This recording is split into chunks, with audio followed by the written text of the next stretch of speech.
Hello and good morning. I'm Atudima and you're watching Morning Pulse on Onbill TV. Addressing the annual NCC Prime Minister's rally, Prime Minister Narendra Modi said that his time in the NCC had strengthened his belief in the principle of nation first. And seeing today's youth imbibe the same values fills him with pride. Referring to Operation Sindoor, the Prime Minister said the mission has once again demonstrated India's military strength, the bravery of its armed forces and the growing capability of indigenous high-tech defense equipment. He said that modern warfare is no longer limited to conventional weapons like tanks and guns, but is now also fought through technology, including cyber and cloud-based systems. He said countries like that fall behind in technology risk weakening both their economy and national security. The Prime Minister also highlighted that India is now developing Made in India drones and that artificial intelligence and defense innovations are playing a key role in modernizing the armed forces. He added that these developments are creating vast opportunities for young people and urged youth across the country to build skills in technology and take advantage of emerging opportunities in defense and innovation. हम वहीं से सीखते हैं। जब मैं NCC में था तब मेरा भी नेशन फर्स्ट का भाव ऐसे ही मजबूत हुआ था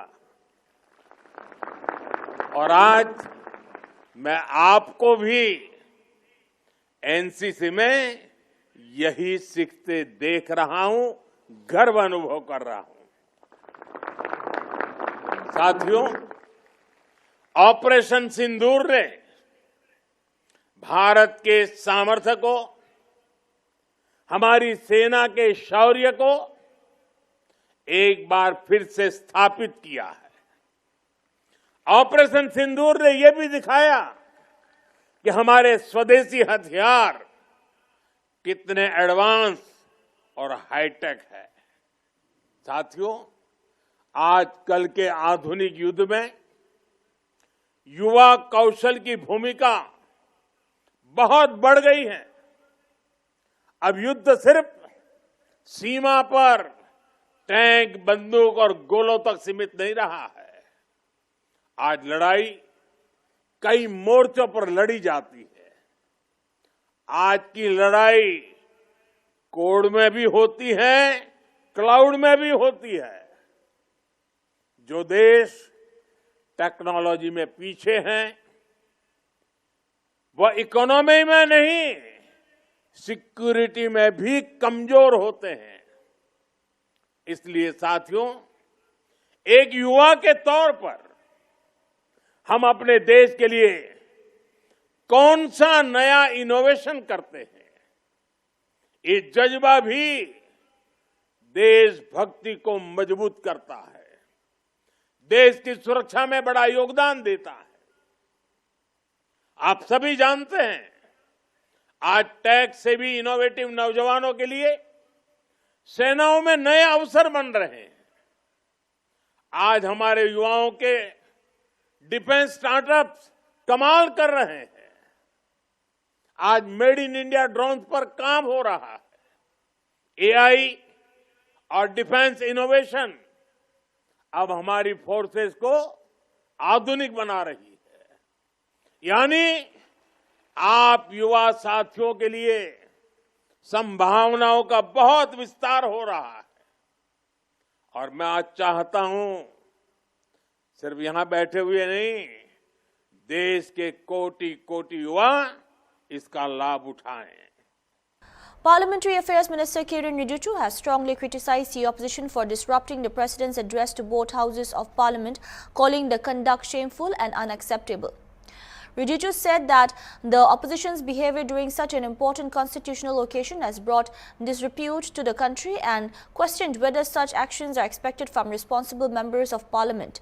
He pointed out that disruptions continued even when tributes were being paid to national icons and historic milestones, including the 150th anniversary of Vande Mataram and its composer Bankim Chandra Chatterjee, the 350th martyrdom anniversary of Guru Tegh Bahadur, the 150th birth anniversary of Dr. B.R. Ambedkar and the centenary celebrations of Bharat Ratna Bhupen Hazarika.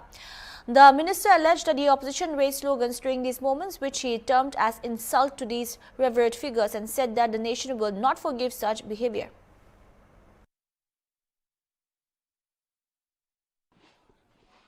आज राष्ट्रपति जी ने जब दोनों सदन को address कर रही थी तो जो विपक्ष के लोगों ने जो काम किया है वो देश शर्मिंदा है। और आज विपक्ष के पार्टी कांग्रेस पार्टी और उनके साथियों को देश कभी माफ नहीं करेंगे। आप जरा सोच के देखिए, कोई रेस्पॉन्सिबल मेंबर ऑफ पार्लियामेंट ऐसे बिहेव कर सकते हैं क्या? वंदे मातरम का 150वीं गांठ वर्ष का और ऋषि बंकिम चंद्र चट्टोपाध्याय जी को जब श्रद्धांजलि दिया जा रहा था, पूरा विपक्ष के लोग हंगामा कर रहे हैं।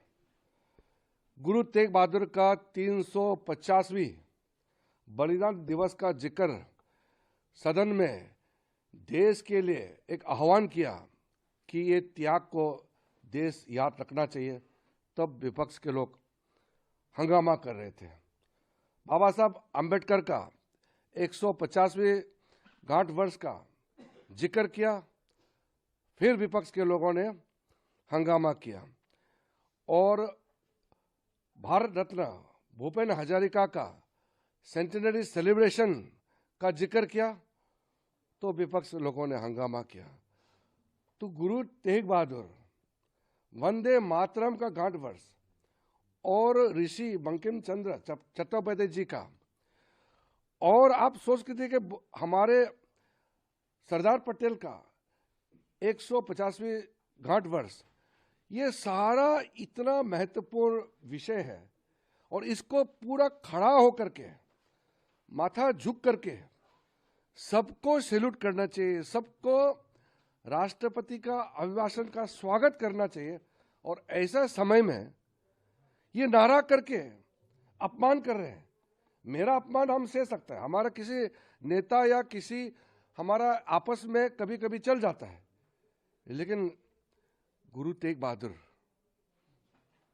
और भूपेन हजारिका, सरदार पटेल और 150वीं गांठ वर्ष भगवान बिरसा मुंडा का इंसल्ट, ये सारा एक साथ इंसल्ट करना, ऊपर से वंदे मातरम का 150वीं गांठ वर्ष का जिक्र को इंसल्ट करना, मैं मानता हूं कि देश कभी माफ नहीं करेगा। बाकी चीज में राजनीति हो सकता है, लेकिन आज का जो किया है इसमें राजनीति नहीं होगा और देश कभी माफ नहीं करेगा। Uttar Pradesh Minister Om Prakash Rajbar has launched a sharp attack on Samajwadi Party chief Akhilesh Yadav, drawing a comparison between past and present governance in the state. Rajbar said that earlier during regimes of the Samajwadi Party, Congress and the BSP, Uttar Pradesh frequently witnessed riots and curfews, and the law and order situation was poor. He claimed that the Samajwadi Party was often referred to by people as government of goons. At that time, highlighting current developments, the minister said that today Purvanchal has major infrastructure projects like the Purvanchal Expressway and people are receiving better public facilities. He also added that the state now has adequate police deployment, indicating an improved law and order situation. Yogi Adityanath ने जो बयान दिया है वो सही बयान दिया है। प्रदेश में समाजवादी पार्टी की सरकार को लोग गुंडों की सरकार कहते थे। कांग्रेस की सरकार रही हो चाहे बसपा की सरकार रही हो, दंगे होते थे, कर्फ्यू लगते थे। आज 9 साल में इन सब चीजों पर विराम लगा है। इसमें कोई किसी से भी पूछेंगे तो लोग इस बात को, विपक्ष भी इस बात को दबे मन से दबे जुबान से स्वीकार करता है कि यहाँ दंगे कर्फ्यू। रही बात विकास का, तो निश्चित है कि आप अगर पूर्वांचल जाइए तो पूर्वांचल एक्सप्रेसवे, जहां लोग मरीज लेकर के 5-5, 6-6 घंटे, बलिया से लेकर 8-8 घंटे तक लोग आने में लखनऊ इलाज के लिए परेशान होते थे, आज बलिया से आदमी 4 घंटे में आराम से मरीज लेके आ जा रहा है लखनऊ। जस जस नजदीक, अगर मऊ का है तो उसको 3.5 घंटे लग जा रहे हैं, आजमगढ़ का है तो 3 घंटे लग जा रहे हैं, सुल्तानपुर का है तो उसको 2 घंटे में आ जा रहा है। एक सुविधा उसको मिली। अब गंगा एक्सप्रेसवे बन रहा है, उधर बुंदेलखंड एक्सप्रेसवे बना, तो आवश्यकता उत्पत्ति की जननी है। तो काम विकास के मामले पर, और जो जनता के दिमाग में बैठा था कि राजीव गांधी जी ने एक बार कई बार बयान दिया था कि हम 100 रुपया दिल्ली से भेजते हैं तो लाभार्थी के यहाँ 10 रुपया पहुंचता है। उस लीकेज पर फेविकोल लगा करके चिप्पी लगा दिया गया, चपना दिया, वो लीकेज बंद हो गया। अब लाभार्थी के खाते में सीधे लाभार्थी के खाते, सरकार के खाते से सीधे लाभार्थी खाते में। तो ये बीच में जो लीकेज लगाने वाले थे, इंजेक्शन सुई लगा खींच लेते थे, अब उनको सुइया नहीं काम कर रहा है। एक ये बड़ा कदम हुआ। तो हर क्षेत्र में आज अभी मैं 26 जनवरी गणतंत्र दिवस पर मैं था गाजीपुर में, मैंने देखा कि जिले में इतनी फोर्स, पुलिस फोर्स तैयार हो गई। इसी तरह 75 जिले का दृश्य है। तो पहले क्या था, आवश्यकता कितनी थी, आज की आवश्यकता क्या है। तो आज हमारे पास पर्याप्त पुलिस बल हो गया, पीएससी बल हो गया, हमारे पास सेना हो गई। तो आज हम अमन चैन से रह रहे हैं। Israeli ambassador to India, Reuven Azar, has highlighted the global importance of Holocaust Remembrance Day, saying it is observed worldwide because of the unique and horrific nature of the genocide where Jewish people were systematically killed due to an ideology of racial hatred. He said that intolerance can lead to devastating consequences for humanity and stressed that it is a shared responsibility of all nations to ensure such tragedies are never repeated. Speaking about India, the ambassador praised the country's long-standing civilizational tradition of tolerance. He said the Jewish community in India has historically lived without facing the kind of hatred seen in parts of Europe and the Middle East and expressed deep appreciation for this, calling it a foundation of the strong friendship between the two civilizations. On Prime Minister Narendra Modi's expected visit to Israel, Ambassador Azar confirmed that an invitation has been extended and that preparations are underway, adding that official dates will be announced in due course. Well, the Holocaust Remembrance Day was recognized by the entire international community because really it has a unique aspect, the fact that the Jewish people were systematically murdered following a very terrible theory of racial supremacy and hatred towards the Jewish people. So lack of tolerance can lead to very difficult results, very terrible results for humanity, and we have the responsibility together to prevent them. Regarding India, yes, you're right. India has a civilizational tradition of tolerance. Jews have been enjoying here the presence and they didn't suffer from the same kind of hatred that we've seen in Europe and in the Middle East and other parts of the world. We are very appreciative for that, and I think that this is part of the great friendship we have between our two civilizations. So talking about the high-level visits now, if you can confirm if Israel has extended an invitation to Prime Minister Modi to visit Israel, yes. What are the dates and how significant Well, will that be? the invitation was extended. We are in preparations, and in due time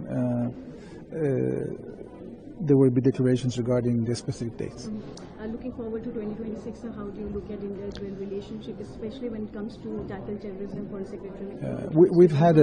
We have an amazing year in 2025. We have many ministerial meetings and visits. We have signed several agreements, including a bilateral investment treaty. We want to finalize the free trade agreement, to sign financial protocols. We have signed a security agreement. We'll sign another one, hopefully, soon. So this partnership really is strategic in nature for both countries, and we are looking forward to enhance it also in 2026. Last question, sir. How do you look at India's role when it comes to West Asian conflict?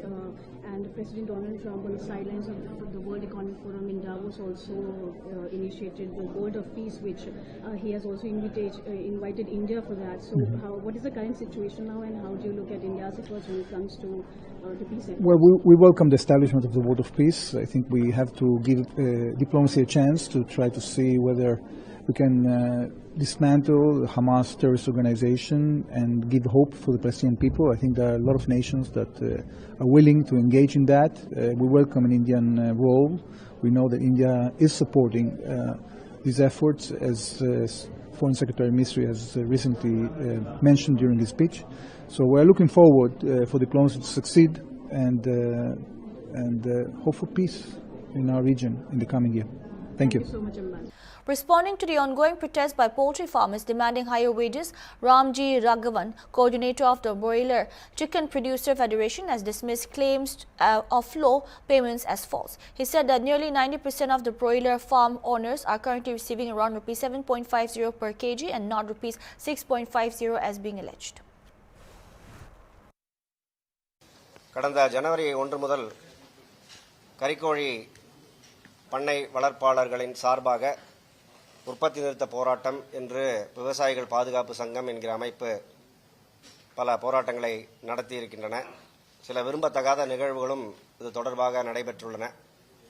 இதன் எதிரொலியாக சட்டமன்றத்திலே கவன ஈர்ப்பு தீர்மானம் கொண்டு வரப்பட்டு அதற்காக விரிவான ஒரு அறிக்கையும் சம்பந்தப்பட்ட துறையின் அமைச்சர் தெரிவித்திருக்கிறார்.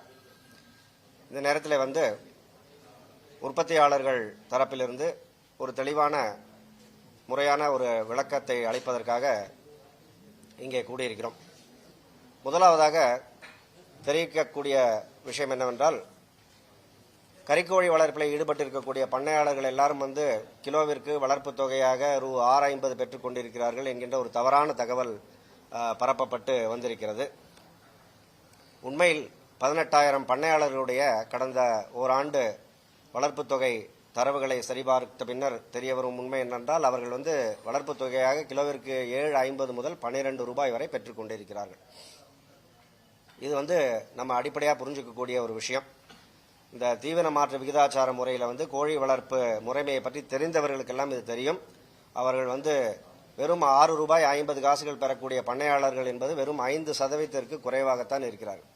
95% மேல் 7.50 12 ரூபாய் வரைக்கும் அவர்களுடைய வளர்ப்பு முறையை அடிப்படையில் அவர்கள் பெற்றுக் கொண்டிருக்கிறார்கள். 12 ரூபாய்க்கும் அதிகமாக 5% வளர்ப்பாளர்கள் பெற்றுக் கொண்டிருக்கிறார்கள். இதன் ஒரு முக்கியமான ஒரு உண்மை.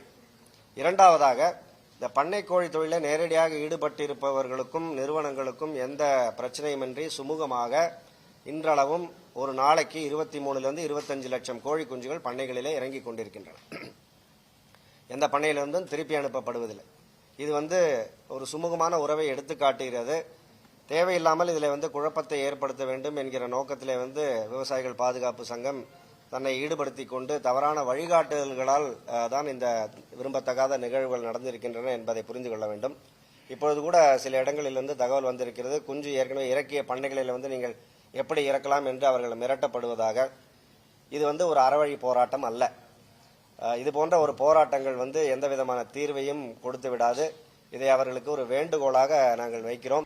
Sri Lanka's Deputy High Commissioner Ganeshanathan Gideshwaran has expressed strong support for the Space Kit program, saying that he would like to initiative to be introduced in Sri Lanka as well. He said the program was a valuable service and assured that he would extend all necessary support to facilitate its expansion, adding that such initiatives should spread globally from India.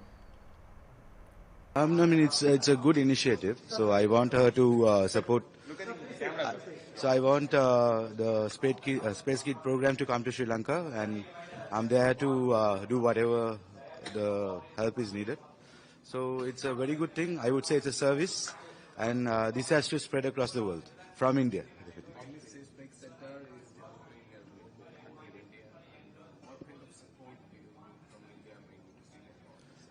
Everything, know-how, they can collaborate with our universities, and technology plus whatever education from childhood. I think it's better to introduce into school curriculum and start from, I would say from grade 2, 3 itself. So by the time they finish school, it will be easier for them to proceed with the university studies. Yeah.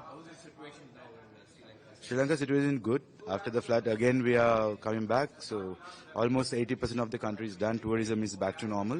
Just the infrastructure development needs to be done soon. Will be everything 100% will be. We are already back. Okay, country is going well.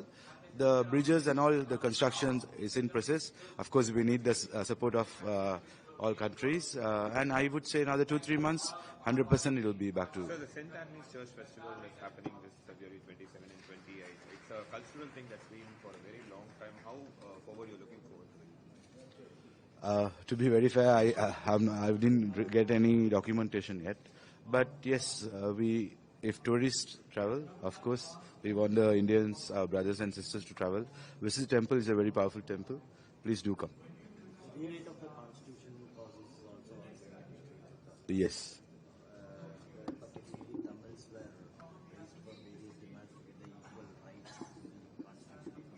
Yes, that of course from Delhi governments, they are working on it, and there will be 100% a positive response. So tourism development, yes, you are right. So Sri Lanka tourists last whole year, we had around 2.5 million tourists coming in. So tourism is booming. We need more hotels. We have shortage of rooms. So you all are welcome. Any investors into building hospitality hotels, most welcome. Sri Lanka, next year we are planning 3 million plus tourists coming in, and year after 5 million. That's the target. So Sri Lanka is a beautiful country, beautiful island. So definitely you all have to visit and support. Thank you, sir. Thank you so much. Amid heavy snowfall during the winter season in the sacred town of Baba Kedarnath, personnel of the Uttarakhand Police and the Indo-Tibetan Border Police are setting an inspiring example of courage and dedication while facing the harsh challenges of nature. As continuous snowfall blankets the shrine, the security forces are not only discharging the responsibility of safeguarding the pilgrimage site, but are also embodying the spirit of self-reliance and effective management by clearing heavy snow from the residential areas. Despite sub-zero temperatures, the forces remain constantly alert and active. When heavy snowfall disrupted access routes and affected living facilities, barracks, the personnel themselves took up shovels to clear several feet of accumulated snow, ensuring that emergency services. Even in Kedarnath, extremely challenging terrain in low oxygen conditions, the morale of the security personnel continues to remain high. Despite the harsh weather, the Indo-Tibetan Border Police and Rudraprayag Police are braving the cold, conducting continuous patrolling around the temple premises and sensitive areas. That's all we have for now. Keep watching Hornbill TV.